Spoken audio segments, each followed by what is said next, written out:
जब हम ये कह रहे हैं कि परमात्मा आत्मा निराकार है, उसका कोई आकार नहीं है, सर्वत्र है, सब जगह है और उसे बुद्धि से जाना नहीं जा सकता, उसे इंद्रियों से नहीं जाना जा सकता,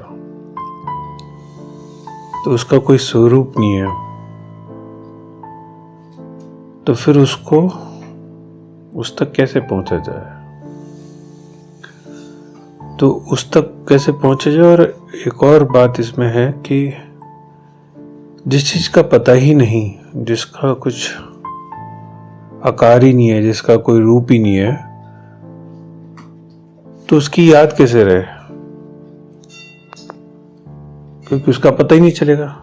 जब उसका पता ही नहीं है तो उसको कैसे याद किया जाए, उस तक कैसे पहुंचा जाए? ये कैसे पता चले कि कहाँ जाना है, किस तरफ जाना है? तो ये दुविधा कि संसार से परमात्मा आत्मा की तरफ कैसे चला जाए, ब्रह्म की तरफ कैसे जाया जाए।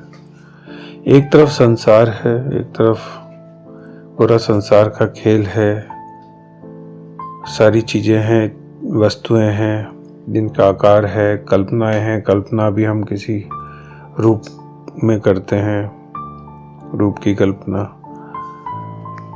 तो आकार की कल्पना होती है। तो कुछ भी, जो कुछ भी आकार में है वही हमें समझ में आता है, वही उसका पता चलता है, वही लगता है।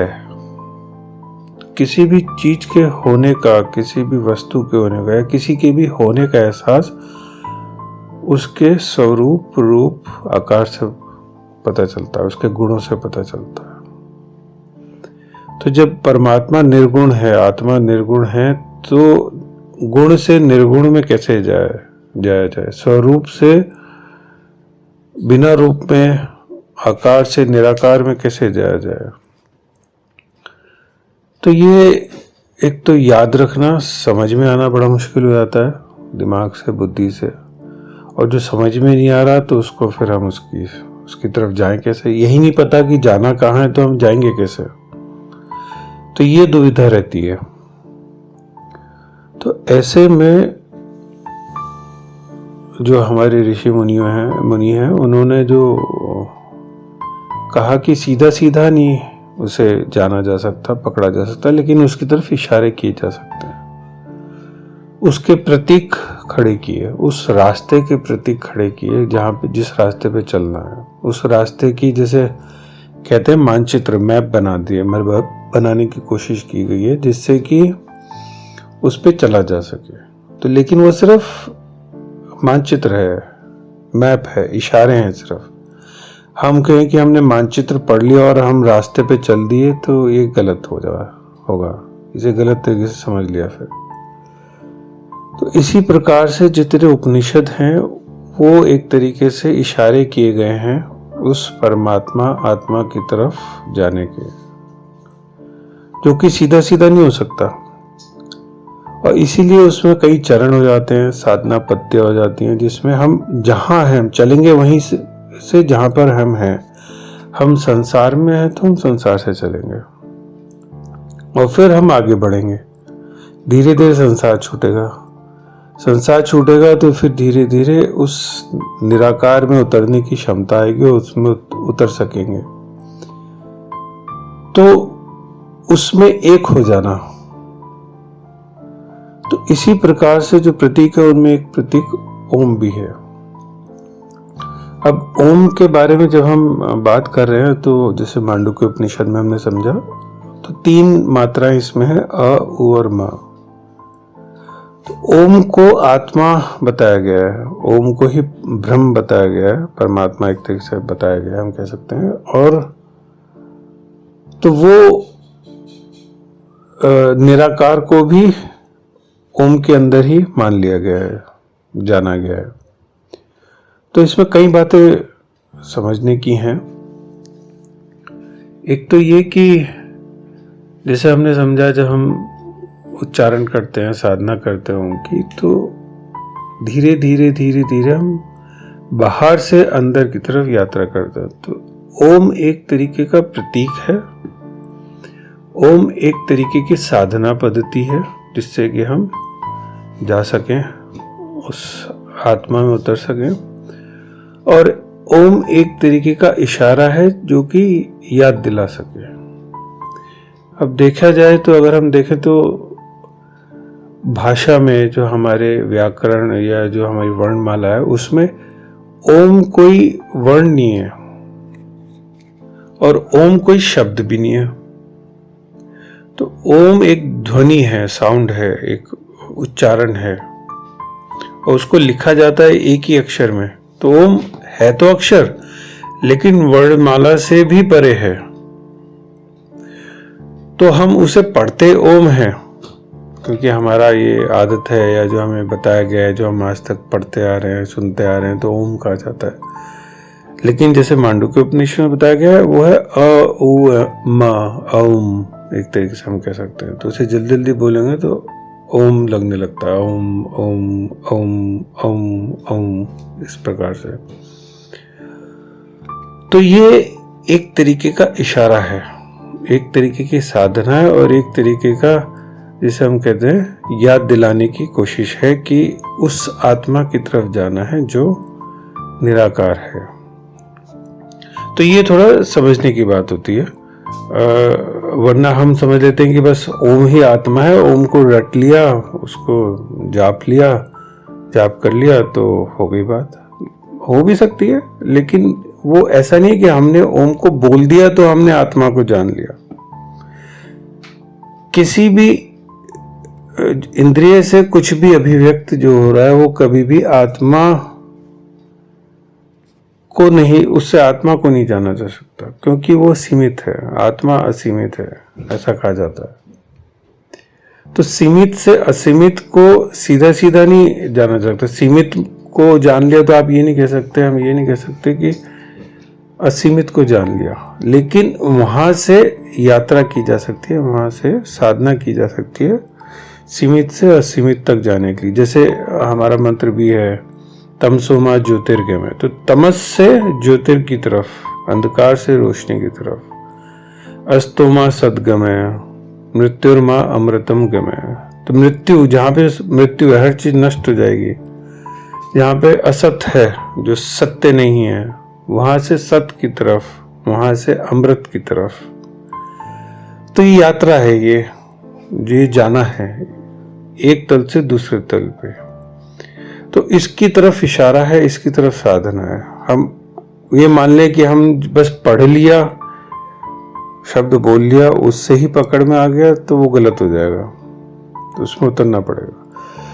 दूसरा है जो निराकार है उसको आप कैसे बताओगे, तो उसके लिए प्रतीक ओम है। ओम को हमने उसका प्रतीक मान लिया। किसी तरह से संसार में जहां पे आकार है, स्वरूप है, सीमित में अभिव्यक्त करने का एक कोशिश है, तरीका है असीमित को। तो इस तरह से हम इसे थोड़ा समझ सकते हैं। तो इसमें एक बात और ध्यान देने की, समझने की है कि हम ओम को एक ध्वनि के रूप में जानते हैं। हम कहते हैं ओम, तो एक उच्चारण हो गया, एक ध्वनि हो गई। तो क्योंकि हमें सब चीज इंद्रियों से ही पता चलती है, तो इंद्रियों के द्वारा या एक ध्वनि के द्वारा उसको पकड़ने की कोशिश करते हैं हम ओम को।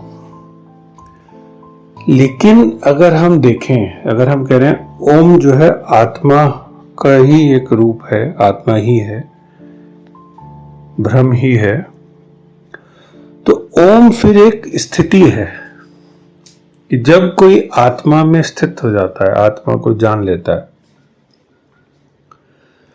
तो उसके अंदर जो कंपन पैदा हो रहा होता है, उसके अंदर जो वाइब्रेशंस होती है, उसके अंदर जो घट रहा होता है, उसको भी हम ओम कह सकते हैं। उसे भी हम कहेंगे कि वो ओम में स्थित हो गया। तो उसके अंदर जो भी, अगर हम कहें कि जैसे कोई संत है जिसने आत्मा को जान लिया, आत्म साक्षात्कार कर लिया, तो अगर हम उसके पास बैठते हैं, उसके पास जाते हैं, उसके पास बैठ के साधना करते हैं, तो हम थोड़ा महसूस कर सकते हैं कि उस संत के पास बैठने में बात थोड़ी अलग हो जाएगी। क्यों? क्योंकि उसके होने में एक वाइब्रेशन है, उसके होने में एक तरंग है, उसे हम कह सकते हैं ओम। अब वो ओम हो गया, तो उसके पास बैठने से ही अपने अंदर भी कुछ घटने की संभावना होती है। अगर हम भी कुछ कोशिश कर रहे हैं, साधना कर रहे हैं, तैयारी कर रहे हैं, तो जो ध्वनियां हैं वो सिर्फ वही नहीं होती जो हमारी कानों से सुनी जाती हैं। ध्वनियां, या हम जैसे कभी कभी कहते हैं नाद भी कहते हैं, वो बहुत अलग तलों पे भी होती हैं जिनको हम संसार के तल पे नहीं सुन सकते, हम अपने कानों से नहीं सुन सकते, लेकिन होते हैं। तो उसी तरह से अगर हम कहें कि जो मूल नाद है, जो फंडामेंटल साउंड है, जो स्थिति है होने की, जिसमें सब कुछ व्याप्त है, तो वो जो साउंड है, वो जो नाद है, उसको हम ओम से, तो वो जो साउंड है, वो जो होने की वाइब्रेशन है, वो जो आत्मा की वाइब्रेशन है, उसे हम ओम कहते हैं। जिसे अगर हम एक दूसरे तरीके से समझ सकते हैं, जब हम प्रेम में होते हैं, अगर कोई व्यक्ति प्रेम में है, तो उसके अंदर एक अलग भाव उठ रहे हैं, या उसके अंदर एक अलग त्वरा उठ रही है प्रेमी को लेके, तो प्रेमी के पास होने भर से उसके अंदर वाइब्रेशंस बदलने लगती है।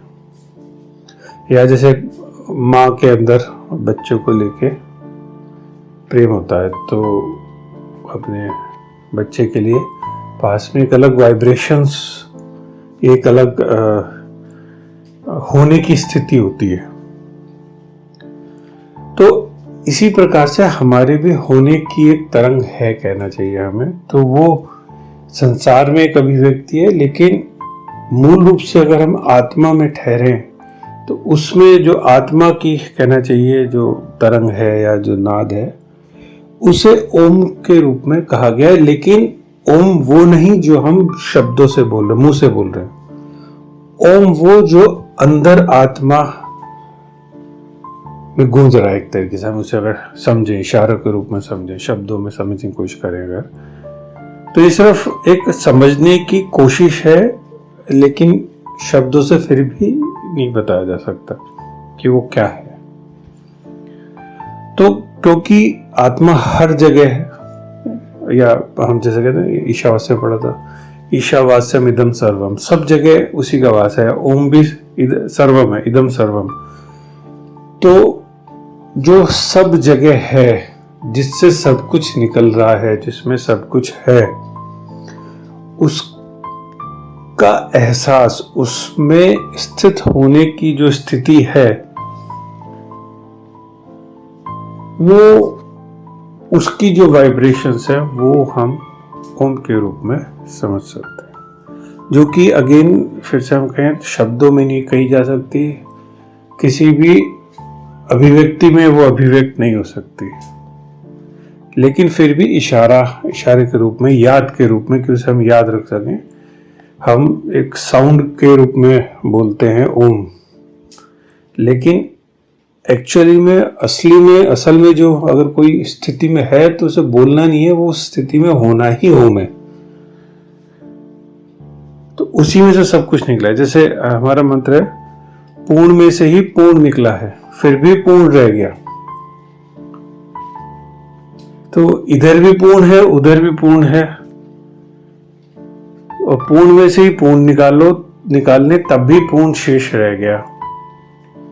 पूर्णमदः पूर्णमिदं पूर्णात् पूर्णमुदच्यते पूर्णस्य पूर्णमादाय पूर्णमेवावशिष्यते। तो इसको हम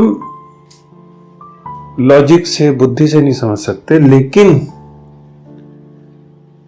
ये इशारा है, ये उस चीज को बताने की कोशिश की गई है कि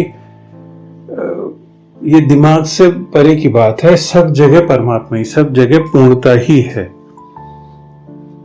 तो जब सब जगह पूर्णता है तो अपूर्ण कुछ भी नहीं है। जब अपूर्ण कुछ भी नहीं है तो सब जगह एक ही है, परमात्मा।